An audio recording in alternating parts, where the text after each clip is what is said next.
আসসালামু আলাইকুম, কেমন আছেন সবাই? আশা করি সবাই ভালো আছেন। আমরা কিন্তু অনেক ভালো আছি, বলতে পারেন একেবারে কি বলে অলস সময় কাটতেছে। নিয়নের পড়া আছে, নিয়নের পড়া অবশ্য অনেক বেশি। আজকে প্রাইভেটটা গ্যাপ আছে, আর নুহার তো ছুটি, সবাই জানেন, ফাইনাল এক্সাম শেষ। বাসায় বসে থেকে কি করব, হঠাৎ গ্রুপে একটা রিভিউ দেখলাম, 4 রিভিউ। প্লেসটা অনেক সুন্দর। এখন আমরা ঝটপট করে রেডি হয়ে গেছি তিনজন। নিয়ন এদিকে আসো। নোহা অবশ্য ভিডিও করতেছে, ওরা দেখাতে পারবো না, পরে দেখাবো। এই যে হাই দাও একটা। এবার আমরা বেরিয়ে যাচ্ছি। কোথায় গেলাম, কোন প্লেসে গেলাম, প্লেসটা কেমন, সবকিছু আপনাদেরকে দেখাবো। চলে আসলাম আমাদের কাঙ্ক্ষিত জায়গাটাতে, যেখানে আমরা আসতে চেয়েছিলাম সেখানে। আমরা কিন্তু কিছুই চিনি না, কিন্তু রিকশাওয়ালাকে বলার পরে উনি একটু বোঝানোর পরে বুঝে নিয়েছে আমি কোথায় আসতে চাই। শুধুমাত্র এই যে ডেকোরেশনটা দেখছেন, এই কালারফুল ডেকোরেশনটার জন্যই কিন্তু আমি আজ এখানে এসেছি। চা খাওয়া তো জাস্ট একটা বাহানা। আমি জানি চাটা হয়তো আবার নতুন নতুন এত মজাও লাগবে না, আবার মজা লাগতেও পারে, বাট ওদের ডেকোরেশনটার জন্য দেখার একটা ইচ্ছা ছিল। শুধুমাত্র ওনাদের যে এই স্টলটা দেখছেন, এই স্টলটার সামনেই কিন্তু এই ডেকোরেশনটা করা। আর এটা হচ্ছে ভিতরের সাইডটা, মানে একদিকে চা আপনারা যদি বাইরে বসে খেতে চান সেটারও ব্যবস্থা আছে, আবার ভিতরেও যদি বসে খেতে চান স্টলে সেটারও ব্যবস্থা আছে আপনাদের জন্য। আর খুব আহামরি বলবো না, অনেক সুন্দর ডেকোরেশন, বাট আমার কাছে সিমসামের মধ্যে মনে হয়েছে আমাদের এলাকা ভিত্তিকভাবে বেশ ভালো হয়েছে। আপনাদের কাছেও নিশ্চয়ই ভালো লেগেছে। আস্তে আস্তে হবে। আসলে এই যে টি স্টলটা দেখছেন, এটা কিন্তু বেশি দিন হয় নাই, তারপরে এটার বেশ নামডাক আমাদের এলাকাতে। এখন গ্রুপে আসলে ওনাদের যখন ফার্স্ট একটা পোস্ট এসেছে, তারপর থেকে সবাই অনেক বেশি রিভিউ দিচ্ছে, জায়গাটাকে দেখতে আসছে। আমিও তাই জন্য চলে আসলাম আজকে। ডাউন টাউন ক্যাফে, এটা হচ্ছে এই স্টলটার নাম।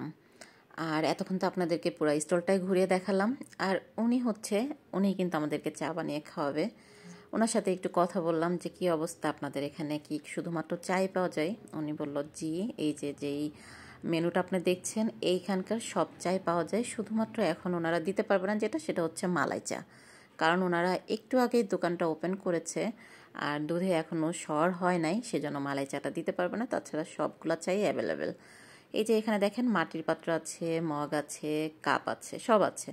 স্পেশাল যে চাগুলা সেগুলো এই মাটির পাত্রে দিবে। আর আসলে আমি জানি না এত রকমের পাত্র কেন ওনারা রেখেছে। এই দেখেন চুলা কিন্তু অলরেডি জ্বালিয়ে দিয়েছে, বাট আমি আসলে কনফিউশন, আমি ভেবেছিলাম যে এখানে মাটির চুলা, বাট এটা গ্যাসের চুলা, গ্যাসের চুলাতে চা হচ্ছে। এখন চার অর্ডার দিচ্ছি আমরা। এখানে অর্ডার দিয়েছি কাজু বাদাম চা, এটা নিয়ন খাবে, আর স্পেশাল চকলেট চা যেটা, 2টা অর্ডার দিয়েছি আমি আর নুহা খাবো। এই স্পেশাল চকলেট চাই কিন্তু শুধুমাত্র 50 টাকা, এটা হচ্ছে হায়েস্ট প্রাইস এখানকার। আর তাছাড়া সবগুলো আছে 30 টাকা, 40 টাকা, 25 টাকা এমন। চার অর্ডার দিয়েছি। আসলে এখন বেশ আস্তে আস্তে ভিড় হয়ে গেছে, অনেক মানুষ এসে পড়েছে। আমাদেরটাও সিরিয়ালে আছে। তখন আপনাদের ওনাদের দেয়ালের লেখনীগুলো একটু আপনাদেরকে দেখাই, আমার কাছে বেশ ভালো লাগছে। আমি এর আগে কোথায় যেন দেখলাম, কুমিল্লাতেও ঠিক এমন একটা চায়ের স্টল আছে যেখানে সুন্দর সুন্দর লেখা দেওয়ালে দেওয়া আছে। এখানেও একটু ট্রাই করেছে মনে হয় সেভাবেই, বাট ভালো লাগছে। আসলে বসে আছি তো কি করব, বাচ্চাদের ছবি তোলা শেষ হয়ে গেছে, এখন আমরা চায়ের জন্য ওয়েট করছি, তাই জন্য এটা একটু শেয়ার করলাম আপনাদের সাথে। সব রকমের চায়ের প্রিপারেশন কিন্তু অলরেডি ওনারা নিয়ে নিয়েছে, কারণ এখানে আস্তে আস্তে বেশ ভালো ভিড় হয়ে গেছে। আর এই যে দেখেন আমাদের অর্ডার দেওয়া চায়ের ডেকোরেশন শেষ, এখন শুধুমাত্র পরিবেশন বাকি।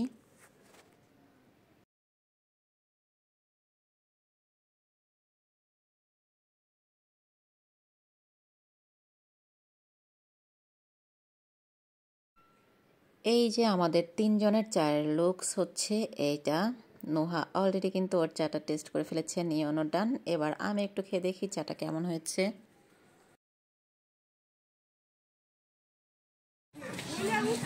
নোহা পোজ দিচ্ছে, নোহার চা খাওয়া কিন্তু শেষ। দেখে কাপটা দেখাও, এই দেখেন চা খাওয়া শেষ। এটা ছিল পোজ একটা, ঠিক আছে, তবে তার এখনো শেষ হয় নাই। দেখি চা আমাদের কাছে খুব একটা ভালো লাগে নাই, বাট জায়গাটা সুন্দর লাগছে। শুধু এই উপরে ছাতাগুলা বৃষ্টি হলে আমাদের কোনো প্রবলেম নাই, আমরা ভিজবো না, ঠিক আছে। এই জন্য আমরা বাইরে এসে, দেখেন আমাদের মাথার উপরেই কিন্তু ছাতা, এই জন্য আমরা এখানে এসে বসছি, ঠিক না? কি হবে, বৃষ্টি হলে আমরা ভিজবো না, শিওর।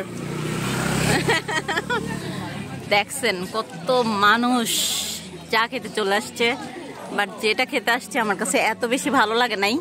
পাতলা পাতলা চা খাইলাম, তবে জায়গাটা ভালো লাগতেছে। চা খাওয়া হয়ে গেছে, আমরা একটু এই রাস্তাটাতে হেঁটেও এসেছি। আমাদের কাছে তো খুবই ভালো লাগলো। আপনাদের কাছে কেমন লেগেছে অবশ্যই জানাবেন। সন্ধ্যা হয়ে যাচ্ছে, এখন আমরা বাসার দিকে রওনা দিব। আস্তে আস্তে অনেক বেশি ভিড় হয়ে যাচ্ছে এখানে। চাটা কেমন এটা আসলে কোনো ফ্যাক্ট না, জায়গাটা আমার কাছে খুবই ভালো লেগেছে। আজকের মতো এখানেই শেষ করছি। সবাই ভালো থাকবেন। আল্লাহ হাফেজ।